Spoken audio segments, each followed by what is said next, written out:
Nous arrivons à la fin d'un cycle dominé par les Occidentaux qui ont formaté à différents degrés le monde pendant 5 siècles. Nous assistons à l'émergence d'un monde multipolaire. Parmi les pays qui auront à jouer un rôle important sur le nouvel échiquier international, les observateurs n'hésitent pas à cocher l'Algérie. En plus d'être une nation souveraine désendettée, le pays possède des atouts inestimables en matière de gisements de toutes sortes et même le capital solaire le plus riche au monde. Beaucoup de nations s'intéressent de plus en plus à l'Algérie. Des récentes découvertes de gaz confirment un statut de puissance énergétique relais et un positionnement stratégique permettant de rayonner sur toute l'Afrique. C'est pour cela que certains pays ne cachent plus leur volonté de bénéficier d'une attention particulière d'Alger, à travers un partenariat dense et stratégique.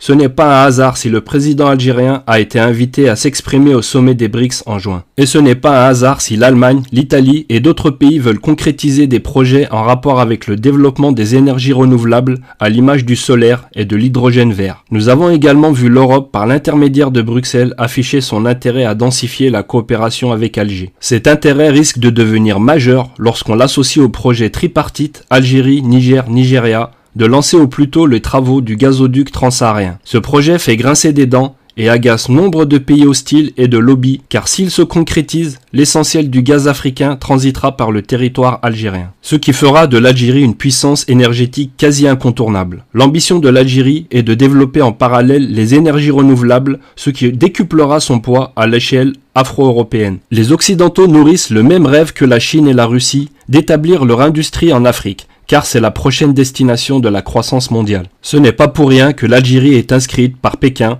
sur le tracé des nouvelles routes de la soie. Beaucoup voudront s'appuyer sur les infrastructures algériennes et son positionnement stratégique pour s'assurer une présence pérenne sur le continent. La nouvelle donne géopolitique mondiale place l'Algérie comme l'un des plus grands bénéficiaires. Nous constatons également que l'Algérie est dans une phase transitoire et que la demande de transfert de technologie avec ses partenaires se fait de plus en plus systématique. En effet, l'Algérie poursuit la mise en œuvre des programmes nationaux de réformes structurelles, l'ouverture accrue au secteur privé, l'amélioration de la compétitivité et le renforcement de l'investissement dans le capital humain qui sont des facteurs essentiels à la vitalité de l'économie algérienne. Nous constatons d'ores et déjà les efforts fournis pour diminuer les importations et augmenter les exportations hors hydrocarbures. Voici quelques exemples. Les engrais avec une hausse de 28% par rapport à 2021.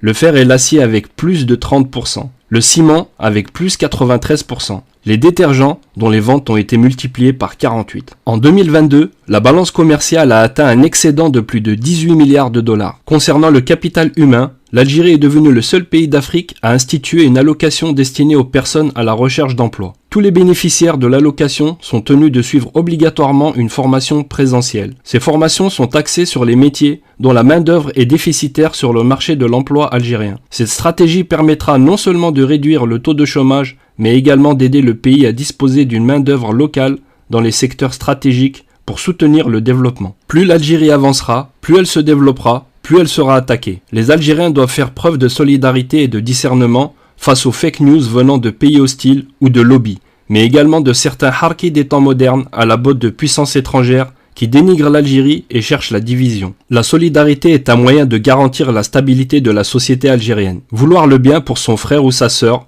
cela implique de le considérer comme son semblable sans faire de régionalisme. Un peuple solidaire est un peuple serein qui fait face aux épreuves avec confiance et patience. Être solidaire demande parfois du courage, et les Algériens sont connus pour leur courage. Le mot solidaire est de la même famille que le mot solide. Un peuple solidaire est un peuple solide, et on le devient lorsqu'on se sent responsable et soucieux de l'avenir de son pays. Dans nos choix, en tant qu'Algériens, nous devons toujours privilégier ce qui va dans le sens de l'intérêt commun. Les Algériens sont très patriotes et aiment leur pays, qu'ils soient résidents ou de la diaspora à l'étranger. Je finirai par cette citation de Kennedy que je trouve très juste. Ne demandez pas ce que votre pays peut faire pour vous, demandez ce que vous pouvez faire pour votre pays.